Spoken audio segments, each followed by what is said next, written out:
Welcome to Global Buzz, where we discuss the latest global developments. In today's video, we will talk about Italy's Prime Minister Giorgia Meloni and her controversial approach to migration. Giorgia Meloni is the leader of the far-right Brothers of Italy party, which is part of the ruling coalition with the League and Forza Italia.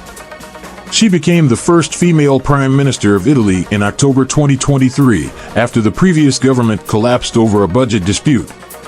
Meloni is known for her hardline stance on immigration, which she considers a threat to Italy's security, identity, and economy. She has vowed to stop the influx of migrants from Africa and the Middle East, and to deport those who do not qualify for asylum. But how effective has she been in fulfilling her promises? And what are the consequences of her policies for Italy and the European Union? Let's find out. One of the main challenges that Meloni faces is the surge of migrant arrivals by sea, especially from Tunisia and Libya. According to the UNHCR, a total of 260,662 people have crossed the Mediterranean Sea from northern Africa to Europe since the beginning of 2023. Of these, 97,000 landed in Italy, making it the most popular destination for irregular migrants in Europe. The situation reached a critical point in September 2023, when more than 10,000 people arrived on the tiny island of Lampedusa, a number greater than its usual resident population. Lampedusa, just over 100 kilometers off the coast of Tunisia, is the gateway to Europe for many migrants seeking a new life. The influx of migrants overwhelmed the island's reception facilities, which have a capacity of only 250 people. Many migrants had to sleep on the streets, in makeshift tents, or on boats docked at the port. The local authorities declared a state of emergency and appealed for help from the central government and the European Union. In response to the crisis, Meloni announced a series of measures to crack down on migrants and traffickers. She said that her government would 1. Increase the length of time that illegal migrants can be held in detention centers from 3 to 18 months to allow for more thorough checks and repatriations. 2. Build new detention centers across the country with the aim of holding all those who arrive without a visa until they are either granted asylum or deported. 3. Reinforce the border controls and surveillance with the help of the EU and NATO to prevent departures and intercept boats. 4. Revise the bilateral agreements with the countries of origin and transit of migrants, especially Tunisia and Libya, to increase their cooperation in accepting returns and combating smuggling networks.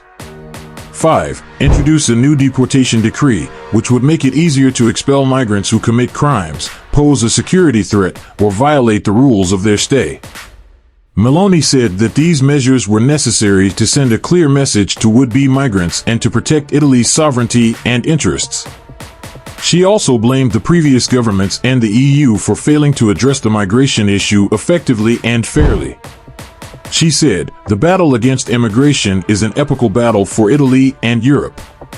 Evidently, though, Italy and Europe cannot take in this enormous mass of people. It does not make sense to trust traffickers because they will take a lot of money, put you on a boat that is unfit for the journey, and once you get here you will be detained and sent back. Meloni's migration policy has been met with criticism and backlash from various quarters, including human rights groups, who have denounced the conditions and the treatment of migrants in detention centers and the violation of their rights to seek asylum and to a fair trial. Opposition parties, who have accused Meloni of fueling xenophobia and racism and of undermining Italy's reputation and values. The Catholic Church, which has called for more solidarity and compassion towards migrants and has offered to mediate with the African countries. The civil society, which has organized protests and rallies in support of migrants and against the government's policies. The international community, which has expressed concern over the humanitarian situation and the potential destabilization of the region. Some of these critics have also questioned the effectiveness and the sustainability of Meloni's policy, arguing that it does not address the root causes of migration, such as poverty, conflict, climate change, and human rights violations in Africa and the Middle East. They have also pointed out that Italy cannot cope with the migration challenge alone, and that it needs more cooperation and solidarity from its European partners. In fact, Meloni herself has acknowledged that her policy is not a definitive solution and that she hopes to do better on migration. She has also presented an alternative vision for dealing with the migration issue based on a different approach to Africa. She told her European Union partners on Thursday that curbing migration flows from African countries has less to do with offers of charity than strong partnerships coupled with strategic investments in those nations. She said, "What needs to be done in Africa is not charity.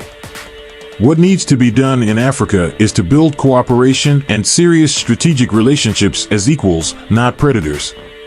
She also stressed the need to defend the right not to have to emigrate, and this is done with investments and a strategy. Meloni said that Italy has outlined its proposed strategy in Africa in the so-called Mattei Plan, named after Enrico Mattei, founder of state-controlled oil and gas giant Eni, which aims at expanding cooperation beyond energy. She said the plan includes specific projects, but stopped short of providing details, adding they will be unveiled in the coming weeks. Meloni also said that supporting Africa's development and the dangers posed by artificial intelligence, AI, will be among the key themes for Italy during its one-year presidency of the Group of Seven, G7, which Rome took over at the start of January. For more news like this across the globe, please subscribe to our channel, like and share this video. Thank you.